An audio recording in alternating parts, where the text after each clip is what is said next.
ഈ മണ്ണിക്കിടന്ന അമ്മച്ചൻ ശ്വാസം നിലയ്ക്കാൻ നേരത്തും മോളെ കുറിച്ചായിരുന്നു അവരുടെ വേദന. എല്ലാം മറക്കണം.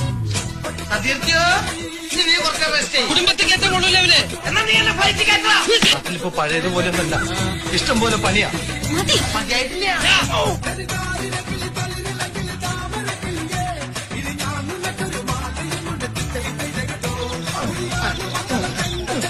എന്താടാ രാവിലെ ലറ്റൊക്കെ കഴിഞ്ഞോ? സാറിന് മീശയിൽ എങ്ങനെ ഇരിക്കണേ? മീശ ജിമ്മിന് പോണ്ടോ? ഒന്ന് വണ്ടി നിർത്തിയേ. എന്തിനാ നിർത്തണ? കവച്ചാ പോലെ. വഴിയിൽ ഉപേക്ഷിച്ചിട്ട് വരാൻ എന്താ കരിമ്പൂച്ചയാ? हमारे बेटे के कैसा है कमर दलसन तभी फ्री कलेक्शन जब चाहिए दिस नॉट रीचेबल www.comedy തമ്പുരാനെ അറിയാ. വിഷമം കൊണ്ട് ചത്താലോന്ന് വരെ തീരുമാനിച്ചതാ. അയ്യോ എന്നിട്ട് എന്ത് പറ്റി? മരിച്ച പോസ്റ്റ്മോർട്ടം ചെയ്യലൊന്ന് പേടിച്ചിട്ടാ. മക്കളെ